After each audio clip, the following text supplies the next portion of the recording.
আসসালামু আলাইকুম ওয়া রাহমাতুল্লাহি ওয়া বারাকাতুহু। বিসমিল্লাহ ওয়ালহামদুলিল্লাহ ওয়াসসালাতু ওয়াসসালামু আলা রাসূলিল্লাহ ওয়া বা'দ। নদীর স্রোতে ভেসে যাওয়া সহজ, কিন্তু উজানে নৌকা বাওয়া অত্যন্ত কঠিন।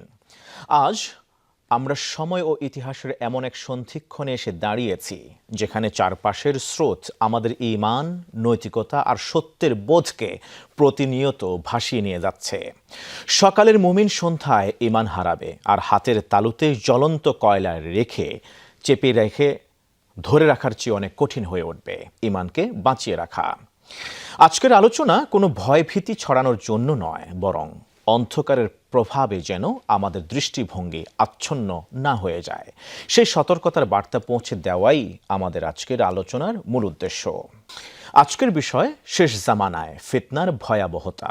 সুপ্রিয় দর্শক শ্রোতা, কাছে দূরে যেখানে থেকে আমাদেরকে দেখছেন, আপনাদের সবাইকে স্বাগত জানাচ্ছি যমুনা টেলিভিশনের নিয়মিত আয়োজন in the name of Allah with BRB cables অনুষ্ঠানে।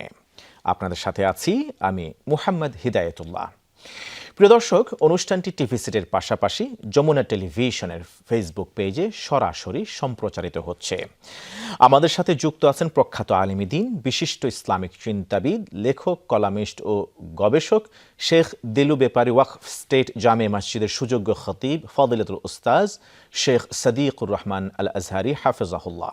আসসালামু আলাইকুম ওয়া রাহমাতুল্লাহ। আহলান ওয়া সাহলান শেখনা।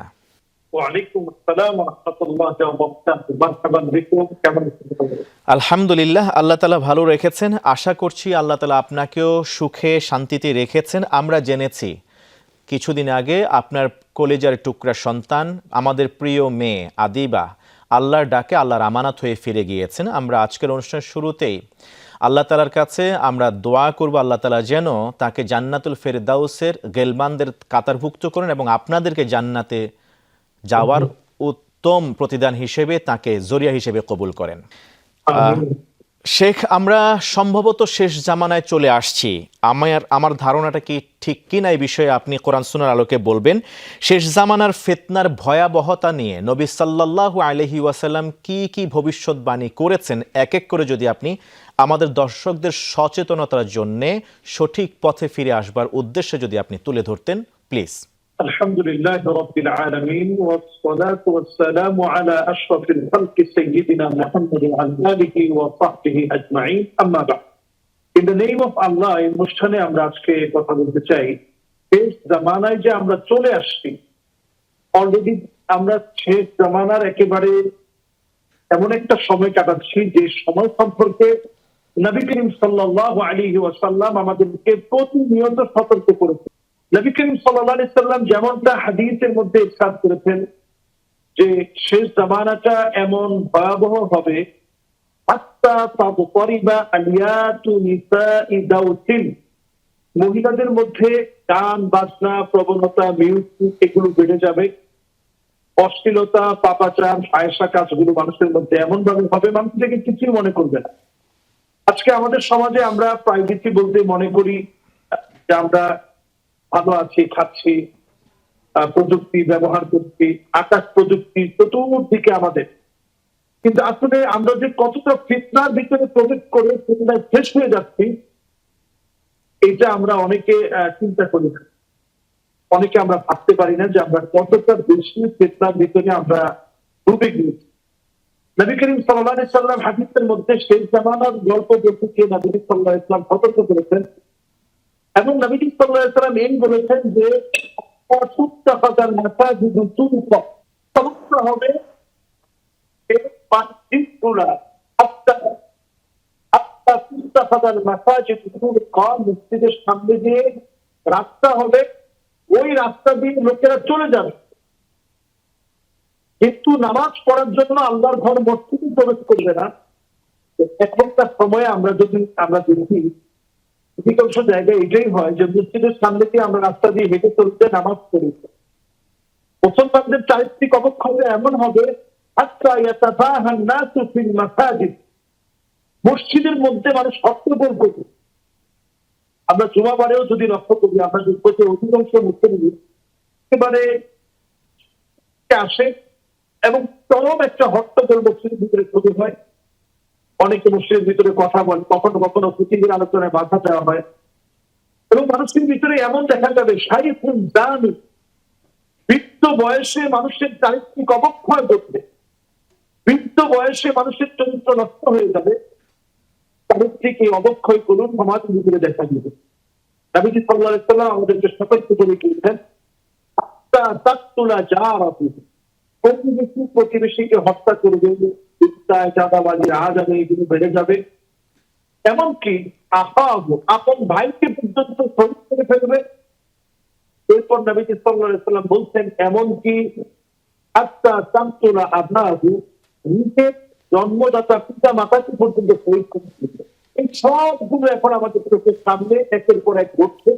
নবীজি সাল্লাল্লাহু আলাইহি ওয়াসাল্লাম অসংখ্য ভবিষ্যৎবাণী করে শেষ জামানার যে গল্পটা বলেছেন, আপনি যেমনটা দিয়ে শুরু করেছিলেন, হুবহু হাদিসের সাথে পুরোপুরি মিলে যাওয়াতে সময়টা আমাদের ইমানটা নিয়ে টিকে থাকাটা, জ্বলন্ত একটা আগুন, একটা অগ্নি নিয়ে টিকে থাকা, কয়লা নিয়ে টিকে থাকাটা আমাদের এর থেকে বেশি কঠিন হচ্ছে এই সময় ইমানের উপর টিকে থাকা।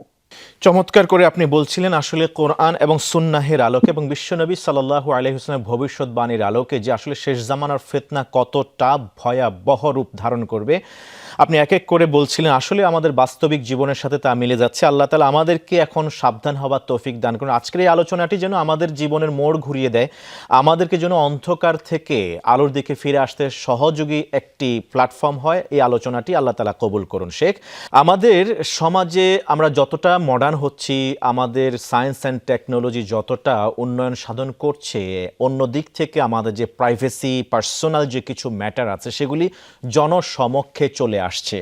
শরীয়তের দৃষ্টিতে এই যে অন্যের দোষ ত্রুটি খোঁজা, স্বপ্রণোদিত হয়ে এবং সেগুলোকে ফলাও করে চর্চা করা এবং মানুষের মাঝে ছড়িয়ে দেওয়া, এটাকে আপনি ইসলামের আয়নায় কোন দৃষ্টিতে দেখছেন? এই বিষয়টা যদি একটু তুলে ধরতেন আপনার ধারাবাহিক আলোচনার অংশ হিসেবে প্লিজ। আমি মনে করছি বাংলাদেশে এখন শুধু একটা না, এরকম অহরহ ঘটনা ঘটছে যেখানে মানুষের প্রাইভেসি নষ্ট হচ্ছে, মানুষের সক্রিয়তা নষ্ট হচ্ছে, সম্মানিত মানুষকে তার সম্মানকে হারিয়ে ফেলছে। তো এই সার্বিক বিষয়গুলো কিন্তু ঘটে যাওয়া বিভিন্ন অন্যায় অপরাধের ফলাফল হিসেবে কিন্তু ঘটছে। নবী করিম সাল্লাল্লাহু আলাইহি ওয়াসাল্লাম হাদিসের ভিতরে যথার্থ বলেছেন যে মান সাতারা আইবান লিআখিহি সাতারাল্লাহু আইবাহু ইয়াউমাল কিয়ামah। আপনি যদি কোনো মানুষের একটা আয়েব, একটা দোষ ত্রুটিকে আপনি গোপন রাখেন, দুনিয়ার জীবনে হায়াতে বাঁচতে গিয়ে দোষ করে ফেলেছে, সত্যি তিনি দোষ করেছেন, তিনি দোষী মানুষ, তার দোষটাকে যদি আপনি গোপন রাখেন, সাতারাল্লাহু আইবাহু ইয়াউমাল কিয়ামah, কিয়ামতের দিন আল্লাহ তাআলা আপনার আয়েব, আপনার দোষ ত্রুটি আমরা গোপন রাখবেন। আমরা দুনিয়ার জীবনে অনেকের দোষ খুঁজে বেড়াই এবং এই দোষ খুঁজে বেড়ানোটা আমাদের অভ্যাস হয়ে দাঁড়িয়েছে। আকাশ প্রযুক্তির এই সময় আমরা দেখতে পাচ্ছি মানুষের প্রাইভেসি বলতে এখন কিছুই নেই। আপনি এখন যা করছেন একটু পরে সেটা হয়তো ব্যস্ত করবে এআই এর মাধ্যমে অথবা বিভিন্ন মাধ্যমে এটাকে আরো বেশি চিনতে তাল বানানো হবে, তালকে হয়তো নাই করে দেওয়া হবে। এই যে কাজগুলো এখন হয় শেষ জামানায়, এটিকে নবী সাল্লাল্লাহু আলাইহি ওয়াসাল্লাম এক শব্দে বলেছেন হিত্তাতুদ দুহায়মা। তো সাহাবায়ে কেরাম অবাক হয়ে বলেছেন, ইয়া রাসূলুল্লাহ, কেমন ফেরেশতার কথা তো আগে কোথাও শুনিনি, কখনো শুনিনি। নবী সাল্লাল্লাহু আলাইহি ওয়াসাল্লাম বললেন, শেষ জামানায় একটা ফিতনা আসবে, নাম হবে ফিতনাতুদ দুহায়মা। এই ফিতনাটা এত ভয়াবহ হবে, প্রত্যেকটা ঘরে ঘরে এই ফিতনা মানুষকে আঘাত করবে, প্রত্যেকটা ঘরে ঘরে চটকানা দেবে। দেখেন, লাপমা শব্দটি আরবির অর্থ চপেটাঘাত করা, থাপ্পড় মারা। নবীজি পাঁচ জবান থেকে নবীজি বলছেন এই ক্ষেত্রটি থাপ্পড় মারার মতো করে প্রত্যেকটা ঘরে ঘরে গিয়ে আঘাত করে। এই ঘরে ঘরে আঘাত করাটা কিন্তু এখন শুরু হয়েছে। বর্তমান সময়ে আমরা যদি দেখি, কারো প্রাইভেসি নেই। যে কোনো সময় আপনি আপনার স্ত্রীর একটা ছবি আপনি রেখেছেন আপনার গ্যালারিতে, ছবিটা যে কোনো সময় লিক হয়ে যেতে পারে, যে কোনো সময় আপনার ফোনটা হ্যাং হতে পারে, যে কোনো সময় আপনার ফটো থেকে গুগলের যে ফটোগুলো আপনি রেখেছেন সেখান থেকে হ্যাক হয়ে চলে যেতে পারে। এই যে মানুষের প্রাইভেসি আমরা নষ্ট করছি, এই বড় ধরনের একটা ছবি নেব। তার আসুন, কেউ যদি এই ধরনের অপরাধে ঢুকিয়ে পড়ে, নিঃসন্দেহে কোনো বৃদ্ধ মানুষ অথবা বয়স্ক মানুষ যদি অপরাধের সঙ্গে জড়িয়ে পড়ে, শীতের মধ্যে নবী সাল্লাল্লাহু আলাইহি ওয়াসাল্লাম বলছেন, লা ইউকাল্লিমুহুমুল্লাহ, কিছু মানুষের প্রতি আল্লাহ রাব্বুল আলামিন তাকাবেন। লা ইউকাল্লিমুহুমুল্লাহ মানে কথা বলবেন না, ওয়ালা ইউযাক্কিহিম মানে দয়া দেখাবেন না, ওয়ালা ইয়ানজুরু ইলাইহিম মানে তাকাবেন ওই লোকের দিকে আল যালিক, যিনি বৃদ্ধ বয়সেও নিজের চরিত্র ঠিক করতে পারেন নাই, চরিত্রকে নষ্ট করে ফেলেছেন, দুশ্চরিত্র অথবা চরিত্রটা এমন ভাবে প্রকাশ করেছে যেটা মানুষ কল্পনা করতে পারেন। তো এই ধরনের ব্যক্তিদের উপরে আল্লাহ তাআলা তাকাবেন না, দয়া দেখাবেন না, মায়া দেখাবেন না। এটা আল্লাহর পক্ষ থেকে কত বড় একটা চিন্তা করেন। আল্লাহ তাআলা যদি সেদিন না তাকান, সেদিন আমাদের যাওয়ার কোনো জায়গা নেই। এই জন্য আহসানুকুম খুলুকা, বারবার বলা হয়েছে চরিত্রকে ঠিক রাখে। শেষ জামানায় এখন পর্নো মুভি দেখে মানুষের অধিকাংশ সময় কেটে যায়। এখন যে পরিসংখ্যানে দেখা যাচ্ছে আমাদের অধিকাংশ যুব সমাজ 9 বছর বয়স থেকে শুরু করে এখন পর্নো মুভিতে বাচ্চারা আসক্ত হয়ে পড়ছে, যুব সমাজ ধ্বংস হয়ে যাচ্ছে। এখন এগুলো থেকে মানুষকে দিনের দিকে পথ দেখানো, দিনের দিকে ডাকা, এটা শেষ জামানার সবথেকে বড় দাবি, সবথেকে বড় হচ্ছে প্রত্যেকে এই বিষয়গুলোতে সজাগ করা উচিত। এতটুকু সজাগ করা উচিত যাতে মানুষ শেষ জামানায় ওই যুবকদের মতো হতে পারে যেই যুবকেরা আসহাবে কাহাফের যুবক ছিল, যাদের কাছে কিছু ছিল না, তারা শুধুমাত্র আত্মার বিরুদ্ধে গিয়ে দাঁড়িয়ে একটা গুহার মধ্যে আশ্রয় নিয়েছিল। আল্লাহ তাআলা তাদেরকে 1 বছর 2 বছর না, 9 বছর আল্লাহ তাআলা ঘুম পড়িয়ে রাখলেন। 300 উপরে আরো 9 বছর আল্লাহ তাআলা ঘুম পড়িয়ে রাখলেন, তারপর আল্লাহ তাআলা উঠালেন।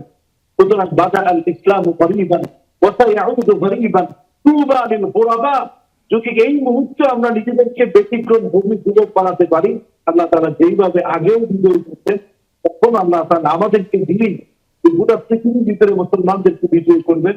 সারা পৃথিবীর মানুষগুলোকে আবার নতুন করে আল্লাহ তাআলা পথ দেখাবেন ইনশাআল্লাহ। ইনশাল্লাহ। আমি সংক্ষেপে এক সেন্টেন্সে যদি আপনার কাছ থেকে শুনতে চাই, আমাদের সামাজিক যোগাযোগ মাধ্যমে অনেক সময় দেখা যায় অনেক বয়োবৃদ্ধ মানুষকে, সম্মানীয় কোনো মানুষকে তার ফটো কার্ড করে একটি এমন একটি পরিস্থিতিতে তাকে ফেলে দেওয়া হয় সমাজের মানুষের কাছে, যেটি আসলে দেখার মতো না, বলার মতোও না, অথচ তিনি এটার সাথে যুক্ত না। এমন কাজগুলি যারা করছেন, এটাকে শরিয়া কিভাবে দেখছে? নিঃসন্দেহে কাউকে অপবাদ দেওয়া এটা একবার মানুষকে হত্যা করলে যেভাবে আপনি হত্যা করার অপরাধী, একটা মানুষের নামে অপবাদ দেওয়া কিন্তু তাকে হত্যা করে ফেলার মতো একটা অপরাধ। এই অপবাদ আমাদের সমাজে আমরা প্রতিনিয়ত দিচ্ছি। সুতরাং এটা একটা মারাত্মক অপবাদ, যেটার সঙ্গে তিনি জড়িত না এমন কথাটা ব্যবহার করে, এমন বক্তব্য আপনি তার নামে চালিয়ে দিন, অথবা এমন কথা যিনি তা বলেননি কিন্তু তার কথা চালিয়ে দেওয়া, ফটোকাট তৈরি করে সেটাকে ছড়িয়ে দেওয়া, এই সকল বিষয়গুলো অপবাদের মধ্যে পড়ে যাবে, যেটা আকবারুল কাবায়ের। প্রতিদিন যদি আপনি এই কবিরা গুনাহ করেন, আল্লাহর আদালতে আপনি চেহারা দেখাতে পারবেন না। এই জন্য ঘুমানোর সময় আমি প্রত্যেকে ভাবা উচিত যে আমি কি ধরনের কাজ করে ফেলছি কিনা। যদি তা ভেবে ভেবে ঘুমাতে পারি, আল্লাহ আমি এই কাজ করবো না, ভুল করে ফেলেছি, অন্যায় করে ফেলেছি, আর করবো না। এটা আমাদের প্রত্যেকের হওয়া উচিত, কোনো কিছু না করা।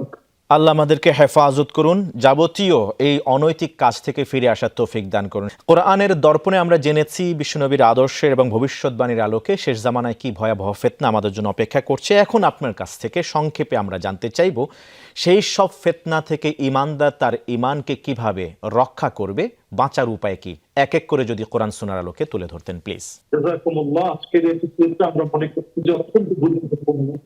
আমরা আজকে আমরা বলতে চাই যে বাঁচার উপায় হচ্ছে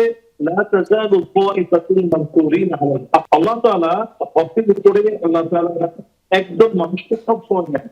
আমাদের দায়িত্ব হচ্ছে তাওয়াদুল আযম, যারা হকের উপর প্রতিষ্ঠিত এই মানুষদের সঙ্গে লেগে থাকা। তার মানে হচ্ছে শেষ জামানায় নিজের ঈমানকে যদি আমরা হেফাজত করতে চাই, তাহলে ভালো মানুষের সঙ্গ আপনাকে বেছে নিতে হবে। এরপর আমরা প্রতি জুমাবারে আমরা সূরা কাহফ নিজেরা তেলাওয়াত করব, পরিবারের লোকদেরকে পড়ানোর চেষ্টা করব। যদি পড়তে না পারি আমরা শোনার চেষ্টা করব। অন্তত এখন প্লাগ ইন কোরআন পাওয়া যায়, অথবা আমাদের প্রত্যেকের ঘরে ইন্টারনেট আছে, আমরা আমাদের ডিভাইসের মাধ্যমে শুনতে পারি, সূরা কাহাফের তেলাওয়াত করতে। নবী করিম সাল্লাল্লাহু আলাইহি সাল্লাম বলেছেন যে সূরা কাহাফের তেলাওয়াত যদি কোনো ঘরে জুমাবারে হয়, তাহলে এই এক জুমা থেকে আরেক জুমা পর্যন্ত নবী সাল্লাল্লাহু আলাইহি সাল্লাম এর যথেষ্ট বলেছেন। তাহলে মান ক্বারাআ সূরাতুল কাহফ, সূরা কাহফ যদি পড়া হয়, তাহলে এটা আদাআ লাহু নূরুন মা বাইনাল জুমআতাইন, এক জুমা থেকে আরেক জুমা পর্যন্ত আপনাকে আলোকিত জীবন দিবে। তার মানে ফিতনা ফাসাদময় যে সমাজে বিশৃঙ্খলা, ফিতনা ফাসাদ এগুলো থেকে বাঁচাতে হলে আলোকিত জীবন চাইলে সূরা কাহফ তেলাওয়াত করতে হবে।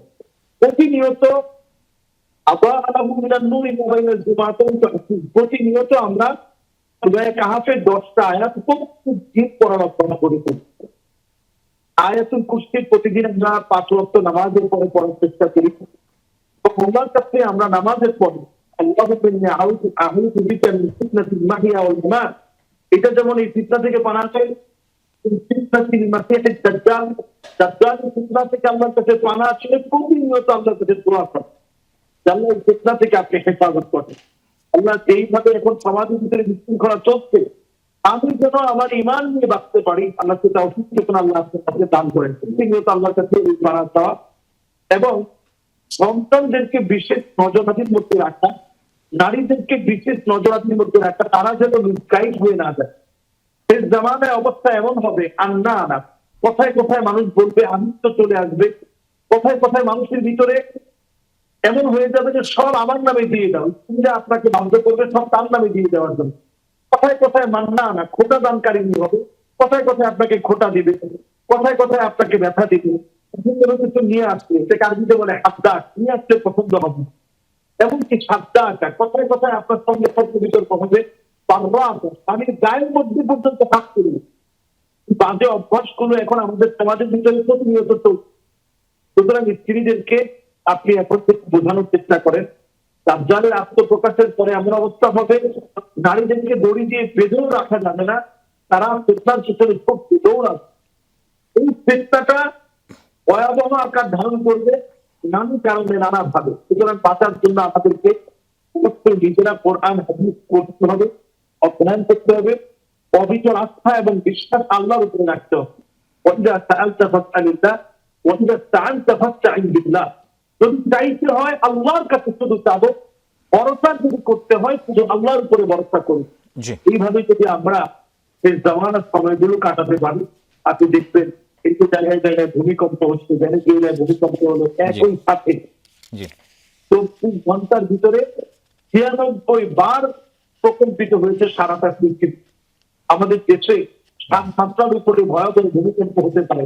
পূর্ব দিকে অনেকদিন ভূমিকম্প হবে, নবী করিম সাল্লাল্লাহু আলাইহি ওয়াসাল্লাম হাদিসের মধ্যে বলে দিয়েছেন, এবং ভূমিধস হবে, ভূমিকম্প। আল্লাহ আমাদেরকে হেফাজত করুন। শেখ, ধন্যবাদ জানাচ্ছি আপনাকে। আল্লাহ তাআলা যেন আমাদেরকে শেষ জামানার এইসব ফিতনা থেকে আল্লাহ তাআলা আমাদেরকে পরিত্রাণ দেন। জাযাকুমুল্লাহ খায়রান। প্রিয় দর্শক শ্রোতা, ফিতনার রাত যত অন্ধকারই হোক না কেন, সত্যের আলো কখনোই পুরোপুরি নিভে যায় না। শেষ জামানার বিভ্রান্তিগুলো যেমন কঠিন, তেমনি এই কঠিন সময়ে সামান্যতম ভালো কাজ আর ঈমানের দৃঢ়তার মর্যাদা আল্লাহর কাছে বহুগুণ বেশি। পৃথিবীর কোলাহল আর বিভ্রান্তির মাঝে আমাদের মূল নোঙর যেন থাকে আল্লাহর কালাম এবং সুন্নার দ্বীপে। অন্ধ অনুসরণ নয়, বরং সঠিক জ্ঞানের আলো দিয়ে আমাদের চিনে নিতে হবে কোনটা পথ আর কোনটা বিপদ। ফিতনা হয়তো চারপাশ থেকে আক্রমণ করবে, কিন্তু কোরআন ও সুন্নাহর রজ্জুকে শক্ত হাতে ধরে রাখলে কোনো ঝড়ই আমাদেরকে সত্য পথচ্যুত করতে পারবে না ইনশাআল্লাহ। আল্লাহ তাআলা আমাদের সবাইকে সব ধরনের প্রকাশ্য ও অপ্রকাশ্য ফিতনা থেকে হেফাজত করুন এবং হিদায়াতের উপর অবিচল রাখুন। এই প্রত্যাশায় প্রিয় দর্শক শ্রোতা, in the name of Allah with BRB কেবলসের আজকের বই এখানে শেষ করছি। আগামী পর্ব দেখার উদাত্ত আহ্বান জানিয়ে আসসালামু আলাইকুম ওয়া রাহমাতুল্লাহি ওয়া বারাকাতুহু।